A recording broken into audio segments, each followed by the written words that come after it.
Good afternoon, everyone. Thank you for joining ATP-Bio's public webinar series.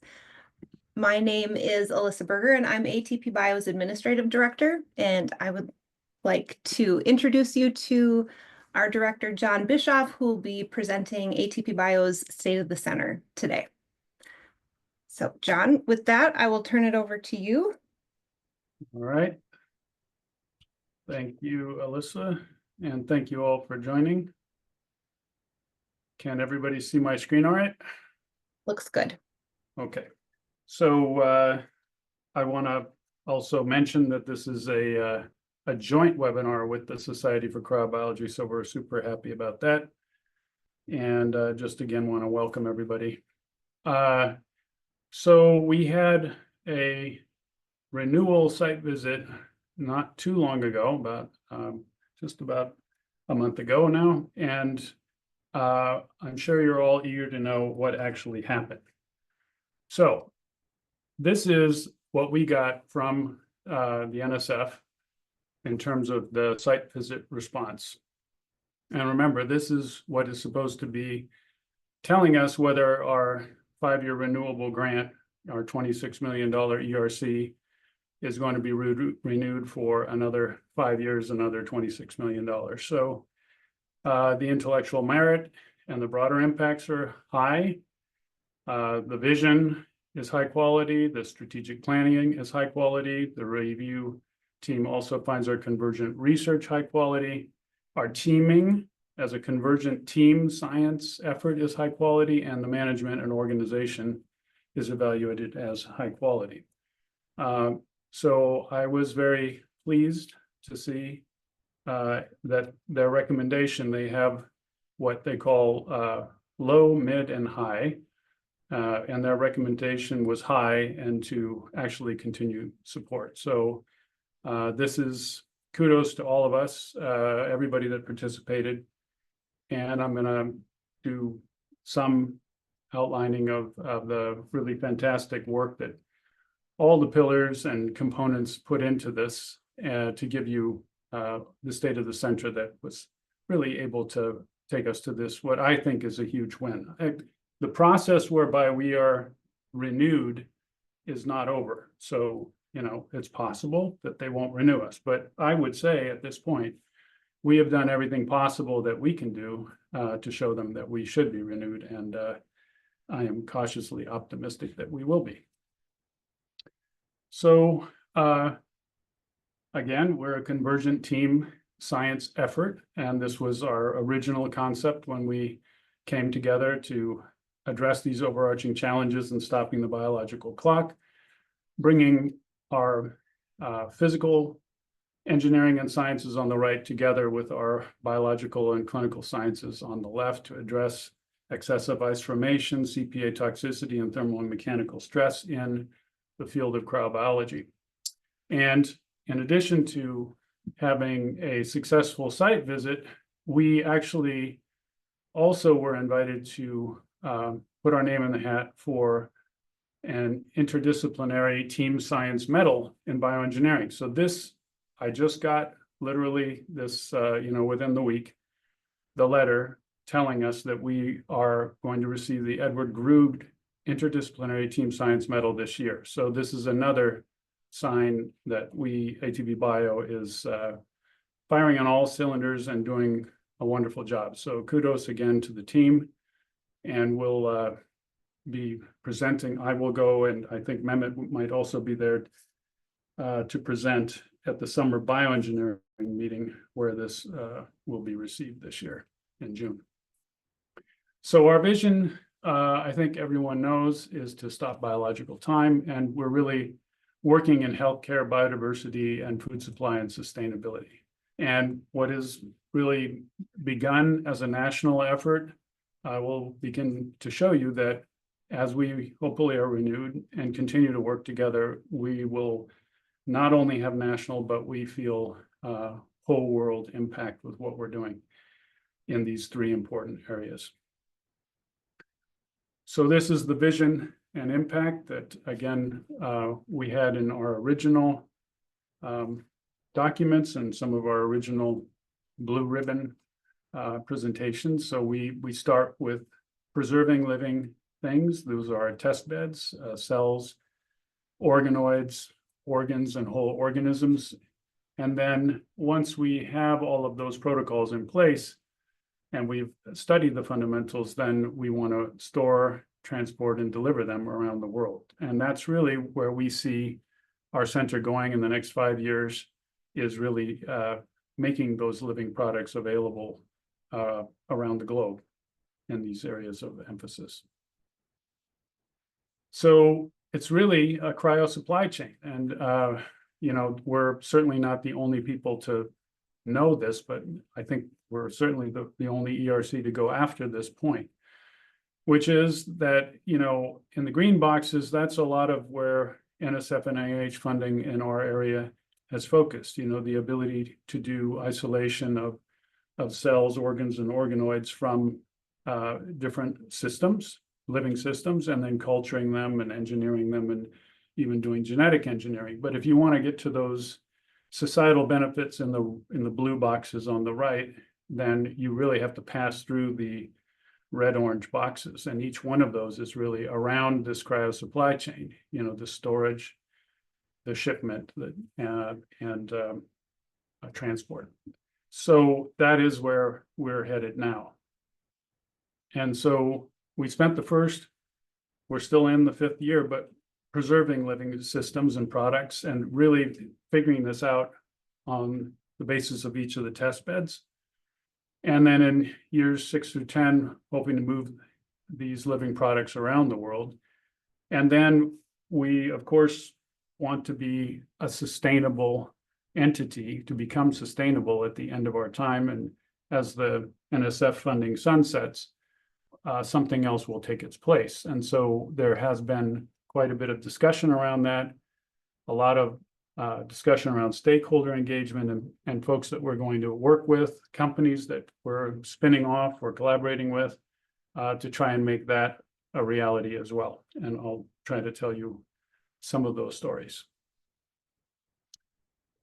We could not have done this without leadership and center-wide integration. I want to give kudos out to especially Dr. Rhonda Franklin, who is the director of our integration committee and oversees the integration. Also, we have a fantastic external evaluator, Emily Goff. And then Alyssa, who introduced herself at the beginning, our administrative director.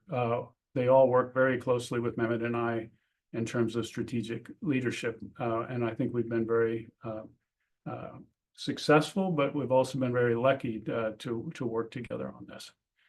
The monitoring, feedback, and implementation, again, Rhonda, Emily, and Alyssa make a fantastic team.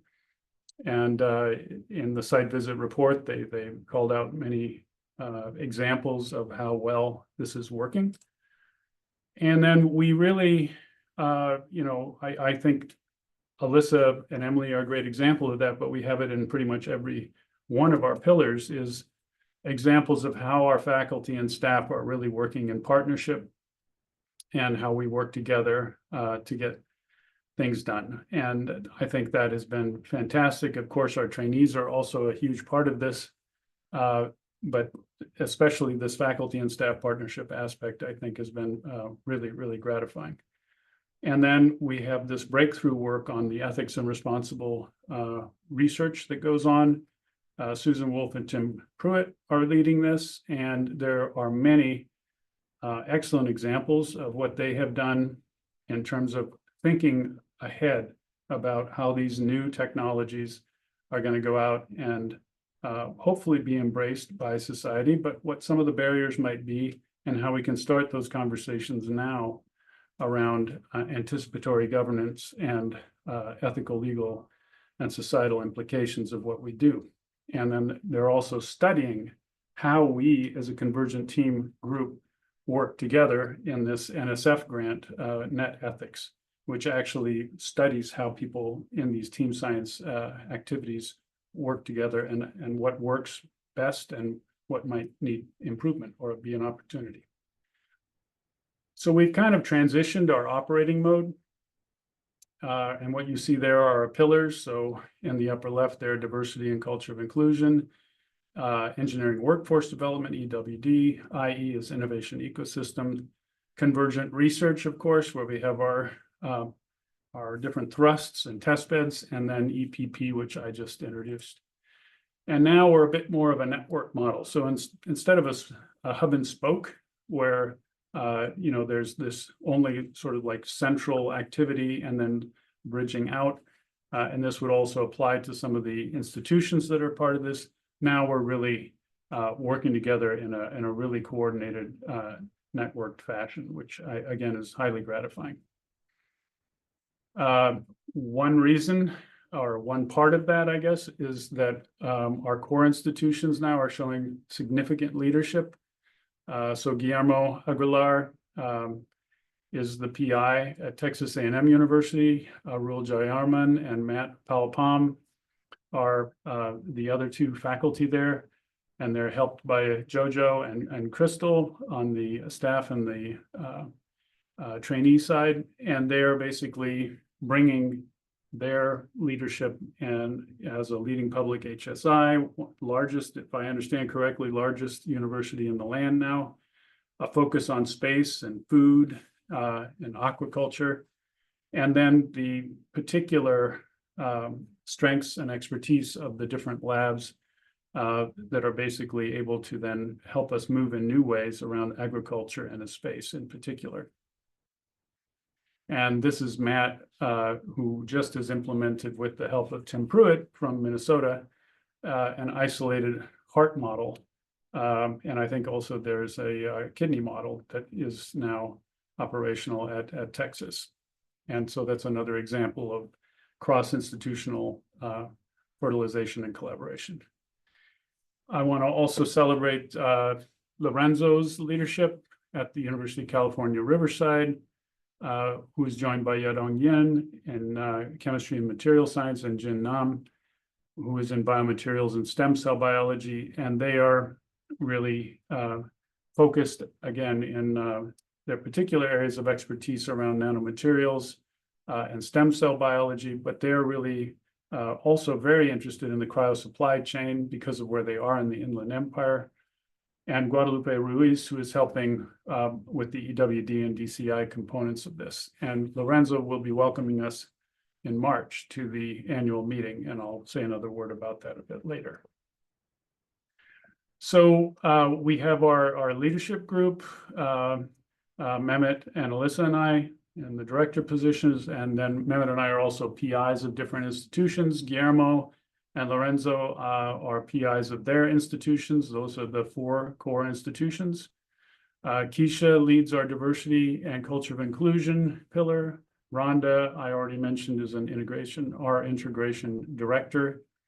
Korkut and Catherine work together in a great partnership leading our convergent research pillar. And then we have thrust area leadership with junior faculty as well as senior faculty.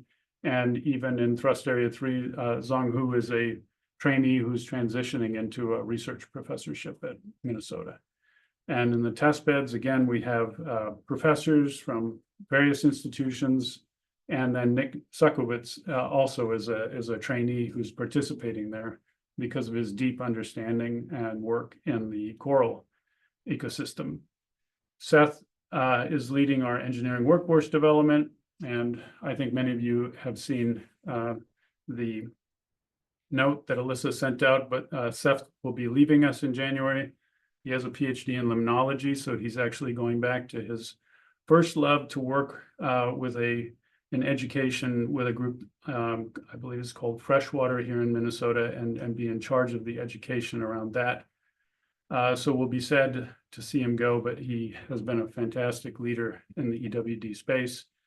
Dan Chen has joined us as a strategic partnership and innovation ecosystem director, and he transitioned recently from interim to actually full and permanent in this position. So we're super happy to have him. He has a tremendous background, having worked as president of one of the groups at 3M in terms of innovation and different markets. And then, of course, Susan and Tim, along with Dory, who are leading the EPP. So this is really a fantastic group of people to work with, and we've really been, as I say, doing a wonderful job. And then, of course, Emily, our external evaluator. So I'm not going to read through all of this, but the point of all this is that, you know, we have our convergent research, all these different thrusts and so on the left.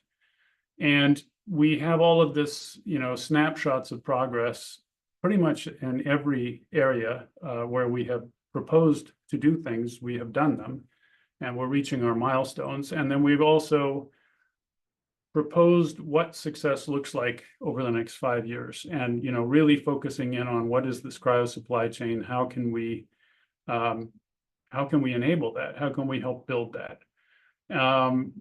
working on all the different aspects of it in terms of the innovation ecosystem, and bringing in more membership and having more spinoffs, training the workforce to actually work in this new area of the cryo supply chain, doing it in a diverse and inclusive manner. And then, of course, getting ahead of these technologies through stakeholder engagement and also anticipatory governance of these applications. So if we look in terms of our thrust areas where we originally proposed them, they're in these 3 areas. So biological engineering, which you can see and think of as really preparing the biological system to go into a state of suspended animation. And you can see all of those different specific milestones that were articulated here in the plot. The little fast forward button with the blue means that we've actually done it. And then TA2, multi-scale thermodynamics of water, is taking that biological system into a state of a suspended animation at some level of temperature and reduction in metabolism. And then the third thrust is bringing the biological system back from that state of suspended animation to be viable and useful in some particular way for societal benefit. What you can see is that we've really achieved most of our milestones. And if you look in terms of the tasks that were outlined on the right, you can see we've accomplished out of 53 more than 30, and we're ahead on 14 and on target for others. And just a few have been restructured. And we're even beginning to hit these milestones that are past year 5. That's like supposed to be a year from now when that would be. So we are really doing well, and I think that showed in the renewal site visit.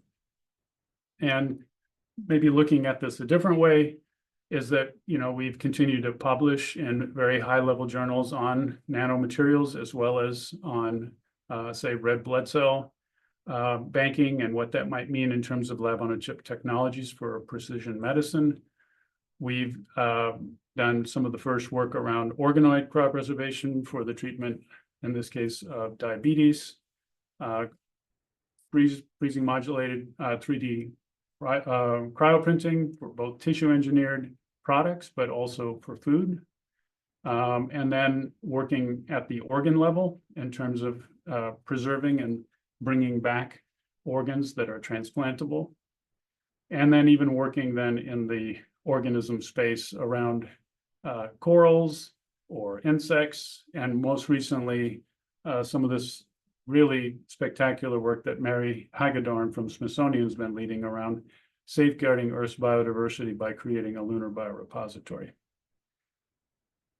So I want to just focus in on the organs for just a bit, as it's a very one of our test beds that's highly accessible in terms of understanding why it would be important to be able to do this, and just talk about some of the things that have happened. And then I'm going to talk a bit more about some of the other test beds and what's been going on there.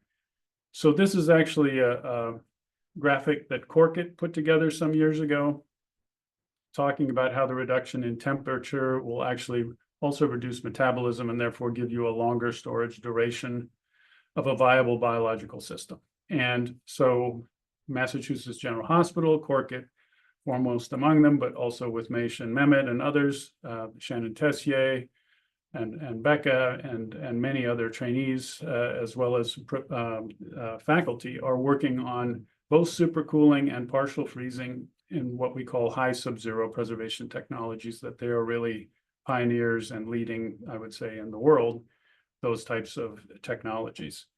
And then we have been following the work of Greg Fahey from the mid-1980s, trying to figure out how to not only vitrify, which Greg has been able to do quite successfully for decades, but then also to bring back some of these bulk systems.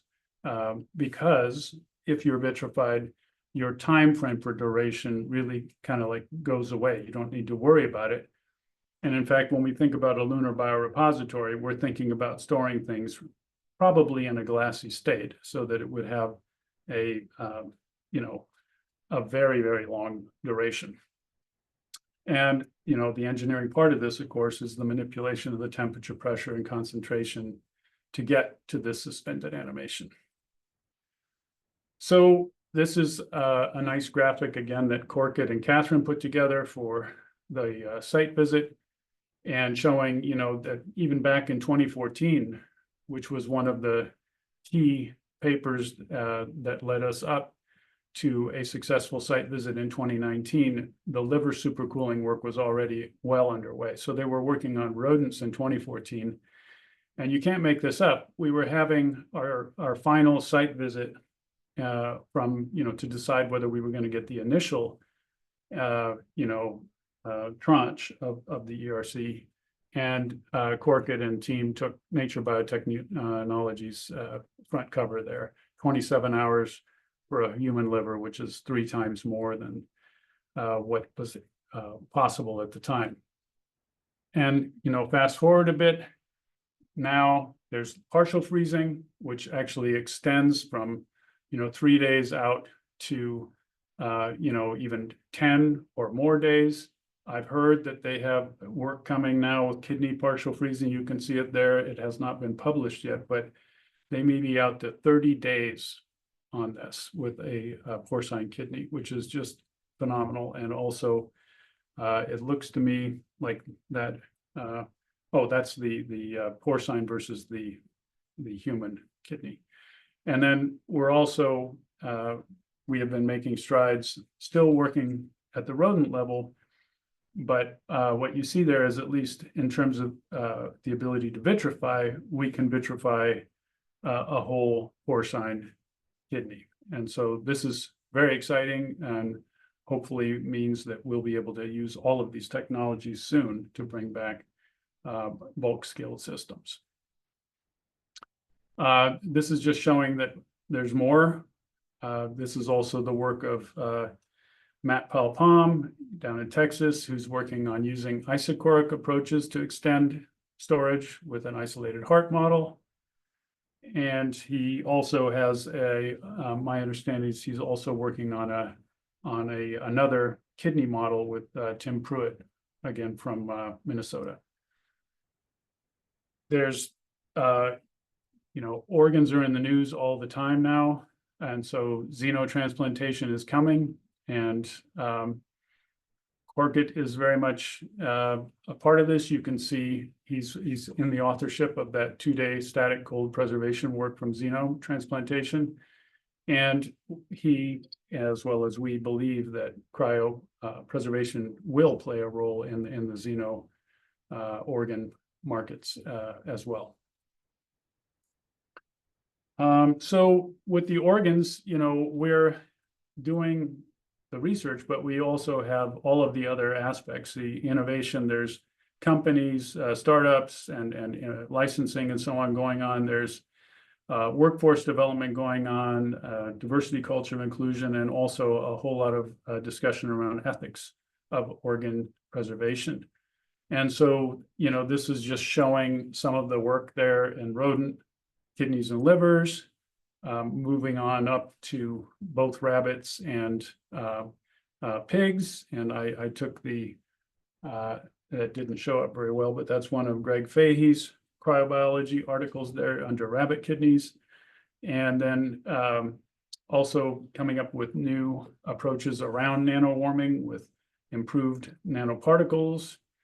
as well as moving towards non-human primates and human livers. And the ethics piece above there in the American Journal of Transplantation was just published with Tim Pruitt as lead, looking at how these new technologies should be regulated. So there's a whole conversation around how we should get in front of the FDA and what do we need to talk about in order to talk about using these technologies for societal benefit.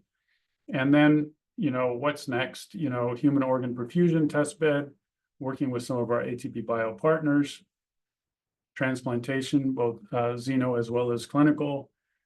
And there are even clinical trials that Corkit has told me that they're part of there with liver and VCA at MGH. And this, hopefully in our lifetime, we can begin to think about impacting the organ transplant waiting list. So very, very exciting work. Obviously teamwork and a lot of different people contributing. There's one reason we're able to do this is that we're writing a lot of grants. These are really some of the best groups in the world in cryobiology, but they're also just very successful researchers around all these different institutions.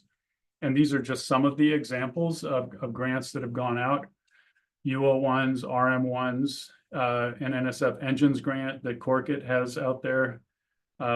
And we also have some, we call it research infrastructure grants that are coming out of the University of Minnesota. Brenda Ogle is working on one that's in the organoid space, trying to create a biomanufacturing hub for organoids in the Midwest, because we happen to have a GMP facility here.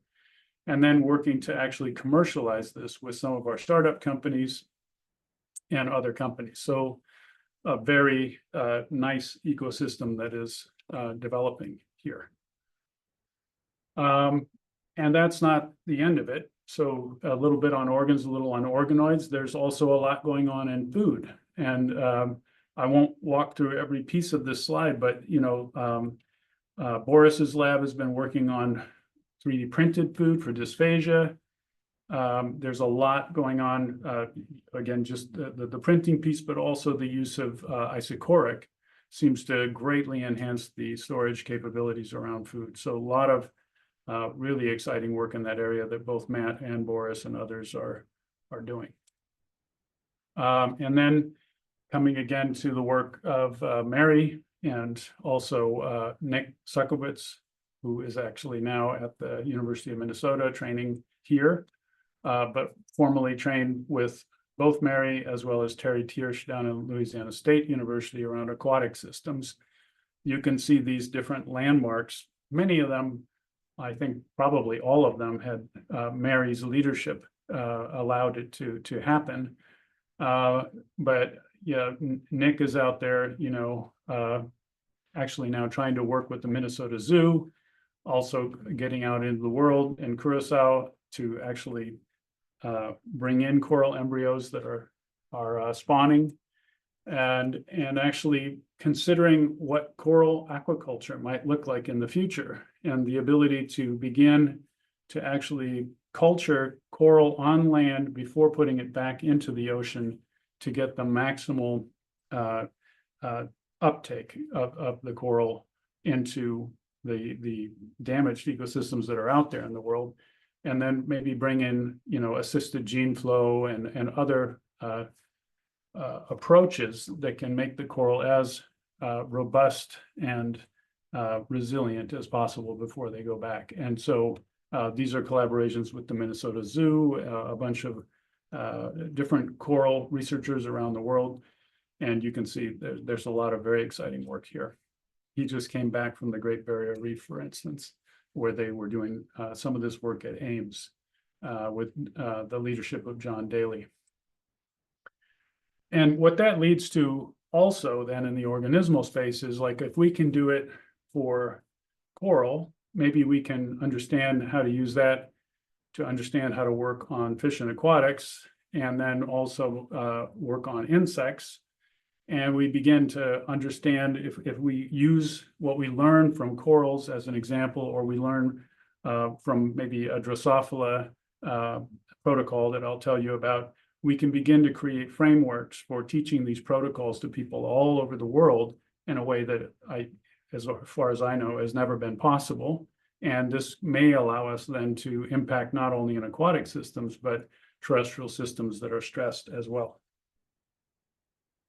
So this is an example of an affiliated or associated project that Tom Hayes, Dr. Hayes is a neuroscientist here at the University of Minnesota and the department head of genetics and cell biology and development. And Amanda Nish is really the intellectual lead. She's a research professor in Tom's lab.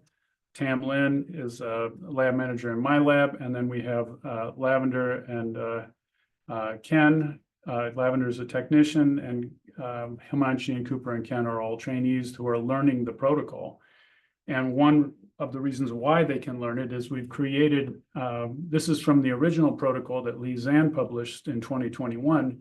We've created videos, smaller clips, along with a lot of troubleshooting guides and really detailed information that runs us through, not only day 1 of collection, but day 2 of vitrification, and then your rewarming day, your recovery day, your reestablishment of stocks, and then relevant literature that can help guide this. So this is a work in progress, but if we can get this figured out, this could again become a protocol for how we might work with other endangered or stressed systems in the world and teach others to do this.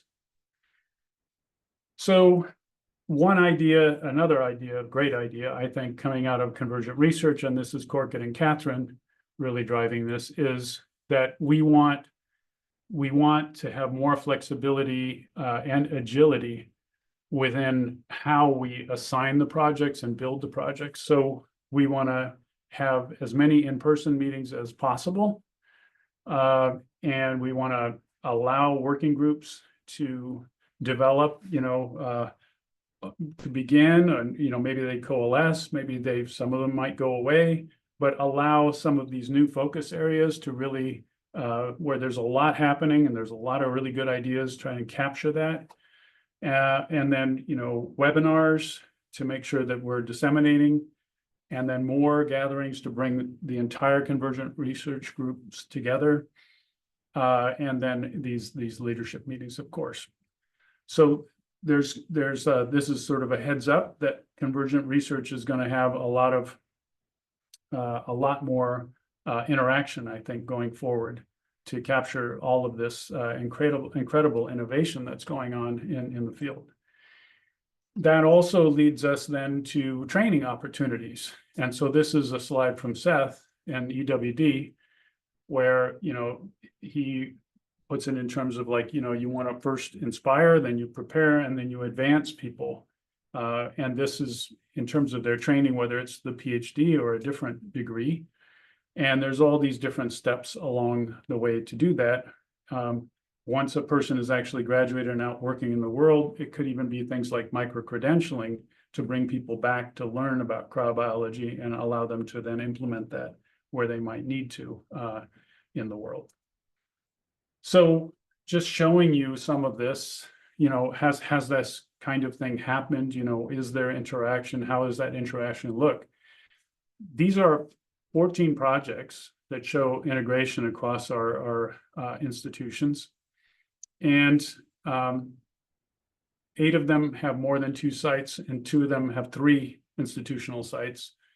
And some of them are actually even external to ATP-Bio. So a lot of interaction that would not happen at a single institution, really emphasizing, again, this convergent team science approach, which is the ERC approach. And then there's also intellectual exchange that we have built in. And this is something that folks not just within ATP-Bio, but people outside of ATP-Bio, I would mention again to those that don't know about it. ATEP is so that's our lingo, but it's ATP-Bio Trainee Exchange Program. And we can, support up to 10 trainees a year to have a learning experience at an ATP-Bio lab. So we don't just send people from ATP-Bio labs, but we've also sent people from other labs that are showing interest to ATP-Bio labs. So this is a great way to actually interact with the broader community. And then we also have this VIEP, or visiting investigator exchange program, which is more focused on the faculty. And we've used that not as much as the ATEPs, but it's also, there's support available. Estefania visited me in Minnesota prior to the cryobiology meeting as an example. And then I think we had a fellow from Cardiff who was visiting with Mehmet. Those are just two examples of that. So this would be a great, for folks who are wondering how to get involved with ATP-Bio, here are two mechanisms for both trainees and investigators. Again, from the workforce development point of view, there are now 11, trained professionals out there in the world that came out of ATP-Bio labs. And this is phenomenal. We think this is going to just continue. And it's a great example of, I think, how ATP-Bio can help to reinvigorate the field. We're also doing this in a convergent way and in a representational way. So we're doing it to welcome all sorts of folks in, and we have 2 GEM consortium trainees with us now. That's Erica and Alexander that are working here at Minnesota. We're hoping to expand that. We've got North Star STEM Alliance here at Minnesota, and the equivalent of that, which I think is called CAMP in the UC system, as well as at Texas A&M called TAMUS. And we're also starting partnerships with North Carolina A&T and Morgan State. These are great opportunities to expand the diversity of our trainees. And our climate survey, and this is really Keisha's pillar, say that people are really feeling at home in ATP-Bio, which is, obviously very gratifying. What's not shown on the slide, but I heard, is that when, it's sort of like you need a control when you do an experiment. So Keisha's control is to ask the same person to answer the question, how do you feel about your unit? So your center, institute, or program, or your department, let's say. And it turns out that people feel more, committed, more engaged in ATP-Bio than they do in their own department. So I'll take that definitely as a win. And I think a big part of that is how welcoming Keisha and others help us feel in ATP-Bio. This is Rhonda's work in integration, and she's really looking across the pillars to understand how we can work best together. And she's doing this not just alone because it's a lot of work, but she has a really effective committee that she works with. And you can see some of the things that she's focusing on there to actually help us come together, not just around the pillars, but also with ethics and public policy to be to be as integrated as possible and therefore as effective as possible as a center. And so some of the things moving forward in integration as we move towards more translational in years 5 through 10, and thinking more on enabling technologies, scaling, packaging, processing, transport, and storage as we try to think about the cryo supply chain, is really focusing on the integration structure, and then creating a stakeholder committee that's going to be coming. I'll mention in a moment integrated TAs or integrated thrust areas. So we're modifying or changing from the original thrust areas. We're going to be integrating more people, so new investigators, new trainees, and then integration procedures and processes, new mechanisms for how we share information, and then the whole sensing and feedback, reassessing roles, and then looking for the needs of the center going forward. And so here is what we're hoping to do in the next 5 years, is really switch from those thrust areas that I already mentioned before and focus more on what we're calling integrated thrust areas. So biostabilization engineering is still very much around, using CPAs, figuring out what it's going to take to actually stabilize the biological system before it goes into, let's say, it's suspended animation. But for instance, there are now new folks that are part of ATP-Bio, like Jeff Tromberlin from Texas A&M, and he works on insects, black soldier flies, that basically do protein upcycling. They take our garbage and waste and turn it into food for agricultural species, for instance. And he's able to actually just do diapause. So he can take these insects and put them into diapause for months. So in some cases, we may not actually need to go all the way down to a cryo temperature in order to actually biostabilize. So that would be an example of something new that might fit into ITA1. ITA2 is around cryothermal processing, which is very traditional. This is where the thermodynamics and heat transfer, if you will, of what we do needs to take place. So this is refrigeration processes. This is the cooling processes and the warming processes.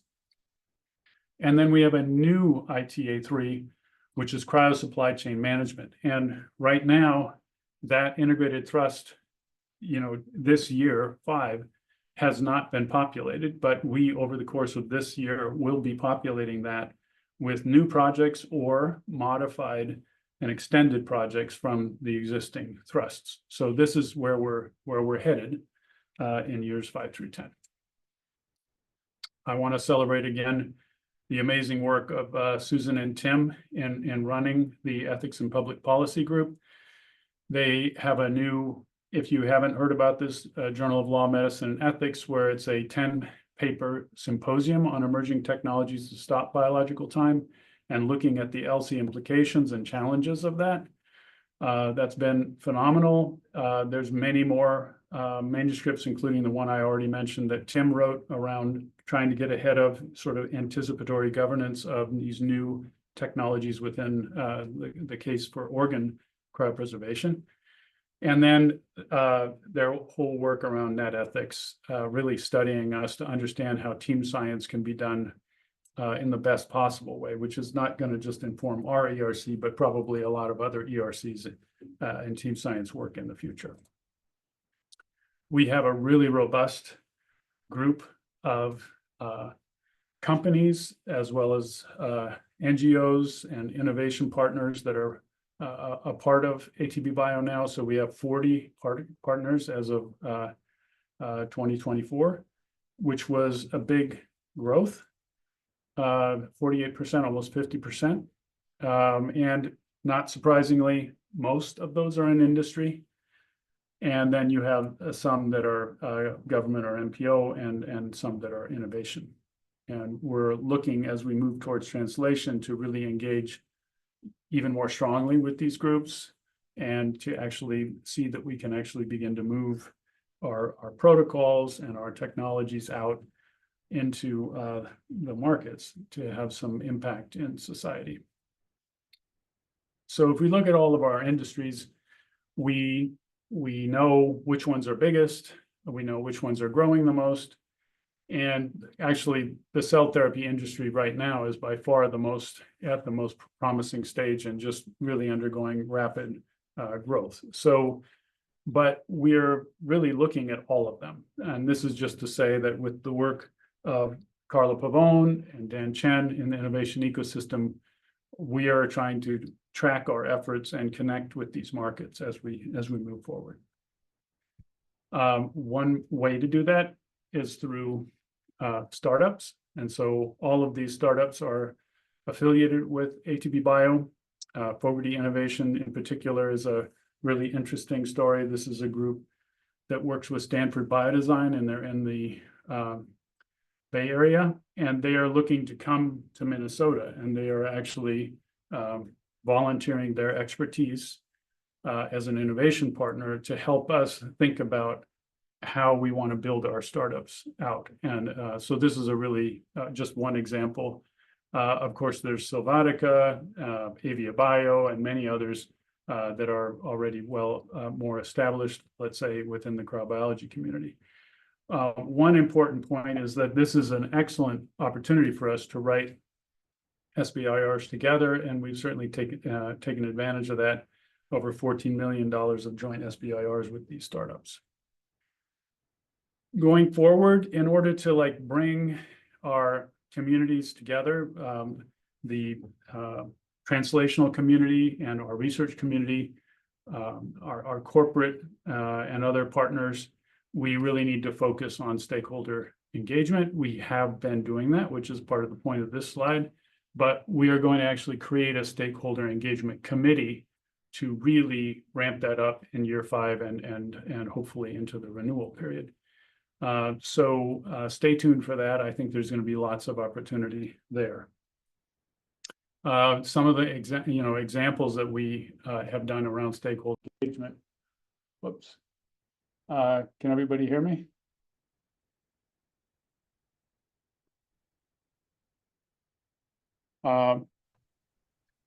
All right, I'll just keep going then. We can hear you. Okay, good. Thank you. I had a little jolt on my computer here. So the joint webinars that we're doing with the Society for Crop Biology, this is another example one, the frozen buffet.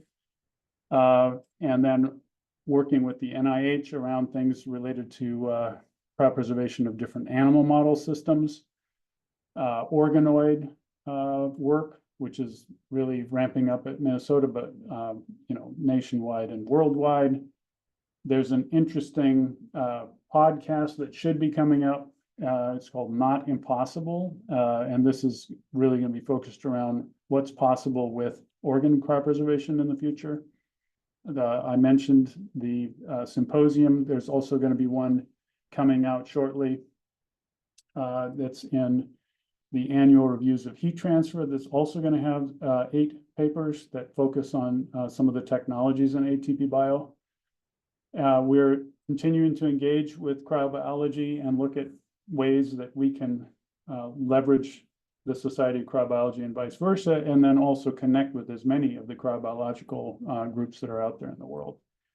Working with the Alliance that's in the organ space. And then this is something that Guillermo and Jeff put together at Texas A&M around extreme environments, looking at possibly getting some NSF support. And this is related to an effort there. It's called Space to Table. So it's a large agricultural institution, but they're also very interested in space. So how do you grow food in austere environments? And the black soldier fly is an example of that, but there are many other thoughts that are going into this really interesting topic. So we have sustainability planning coming. You've heard about some of it, in terms of network engagement in governments, research innovation and broader and societal impact, and then also a lot around workforce development. I'm going to end just the last few slides with a couple of things looking forward. We want to engage, and this is an example, I guess you could say, of stakeholder engagement. So I have, gotten to know Mark Shiflett over the last couple of years as he was going for his NSF ERC that's in environmentally applied refrigerant technology. He's a chemical engineer. I'm not going to hold that against him, but he actually focuses then on something that we're going to need in the cryo supply chain. So he and I get along really well. And he's going to come and give a talk about his ERC, but also to all of us in ATP-Bio and the Society for Cryobiology. If we want to know about what's coming in terms of environmentally friendly refrigerants, he's the man, and the Earth ERC is the group that we probably need to talk to. So energy efficiency, environmental impact, and innovative cooling technologies are what we can hope to learn from that coming up next Tuesday. Also, on behalf of Lorenzo, I'm inviting you and Yodong and Jin to the March meeting and the annual meeting, which will be coming up. And then we have other meetings of interest. The summer bioengineering meeting, the Grood Medal will be there for ATP-Bio this year, but also this is where a lot of our engineering faculty go to meet other engineering like-minded folks working in cryobiology and related fields. So I want to put that on everybody's radar. And then Cryo 2025 is going to be in Hanover. in Germany. And I didn't find the website, but I'm sure it's going to be coming out soon, and so we can stay tuned for that. This is basically the last slide. These are a couple of things to keep in mind. Communications, if you're not on our ATP-Bio email list, please go to the website and click on contact us, and we'll get you on the list. You can find us on social media. Our LinkedIn site is probably the most active. Our webinars are, like I said, collaborative now with the Society of Cryobiology. So I think those have been getting more and more interest. And then there's going to be research collaboration and initiatives coming, particularly because we're moving into these integrated thrusts, creating new working groups. One exciting thing to me is as these young folks, our trainees are getting their degrees and becoming postdocs and faculty members and going into industry. Mehmet and Korkut and Catherine and I, with the help of many others, we're planning to create an opt-in mentoring committee where people can spend some time with us, almost like in office hours, and we can offer cross-institutional, advice on what might be good strategies for getting a job, keeping a job, which proposal to go for, et cetera. And then finally, stakeholder engagement is going to be a big effort going forward. And you can see, committee and working group efforts, as well as building out our ATP-Bio partners, working with the Society for Cryobiology and others in the space. And then eventually here, very shortly, we're going to need to start talking to the regulatory bodies. So our end goal is societal impact. And I think I've given you, I hope, some idea of where we're headed. Hopefully we will be renewed. And I think we've already made some impact moving in these spaces. So thank you all for joining. And I think we have a couple of minutes if there's time for a few questions.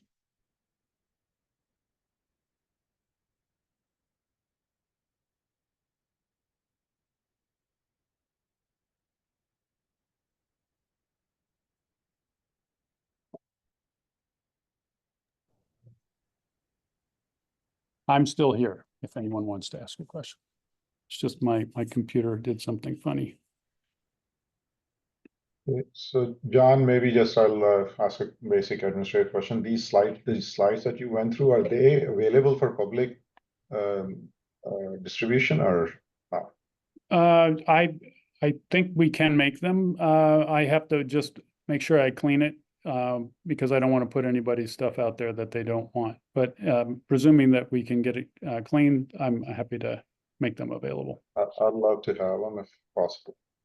No pressure. I mean, if it's not easily possible, no worries either, but it's a nice thing to reference to every so often. Sure. Thanks, Uzair. And everybody, if you don't know Uzair and Rob, they are the chair and co-chair of our industry advisory board. Thanks, Uzair and Rob. So I missed the first 5 minutes of it. Did we get approved for the next 5 years or? Well, I went through, we got the highest marks that they can give. And so it's, I would say, unlikely that they're going to discontinue us, but it's a process. So we don't know yet. Yeah, I thought it was a good meeting. Yeah. Thank you again for coming. And Catherine, those for folks that want to talk to you about ATEPs or VEPs, do you want to just say hello and maybe make sure people know how to contact you? Yeah, sure. My email is, I believe, on the website. I'm Catherine Harrimans, the research program manager, and right, indeed, in charge of the ATEP, those travel grants, either for trainees or for visiting investigators, which are at a more senior level of their careers. And they've had an amazing success this year, so we're almost running out. At least for the trainees, the ATEPs, we still have some money left for visiting investigators for this coming year. And they're an amazing way to connect with us and to see what's going on in the labs and to start collaborations. Great. Thanks, Catherine. And I think I saw Greg Fahey on the call there. Maybe he dropped off, but if Greg's on, I'm here, John. I'm here. Oh, hey, Greg, thanks for joining. I just wanted to make sure that you met Lorenzo, who's in your neighborhood. I haven't met him yet, but I look forward to meeting him. I understand you have a meeting coming up in the area pretty soon, and I look forward to participating in that, or at least watching the proceedings. Thank you. Yeah, so Lorenzo is sort of waving at you, sort of. Oh, Yeah, okay. John, thank you for introducing us via email the other day. I'll follow up shortly. Greg, I'll send you an email pretty soon. We can have a chat over the next few days. Sounds wonderful. I look Great. forward to it. Thank you. And great, thanks, Greg.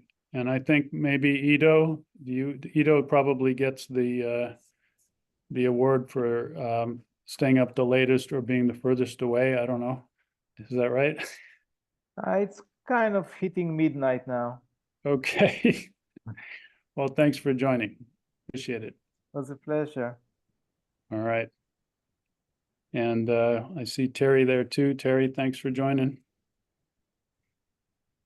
Before I just wanted to congratulate you, JB, and everybody associated with this fantastic effort. Obviously, this is something quite revolutionary that you've all kicked off and are advancing, and it's going to be breathtaking to see what the impact is for the field and for all of the stakeholders that will benefit from this activity. So my hats off to all of you. Thank you, Greg. We really appreciate it. And, you know, we're doing it together, right? I mean, we wouldn't have been able to do any of the things that we've had done if you hadn't blazed the trail. So Thank you so much. team effort. Great. Well, I think we're almost at time, but I hope that this is the beginning of even more communication, you know, between us, all people interested in cryobiology in different ways, and finding ways to work together, you know, to recognize what the field can do to really have impact. So thank you all for tuning in, and thanks everybody for helping make the renewal site visit such a in my mind, such a success. And I want to celebrate our staff, and in particularly Alyssa Berger. We call her Admiral Alyssa, who has guided us through these troubled waters to a safe harbor, I think. So thank you. Thank you very much. All right. Take care, everybody.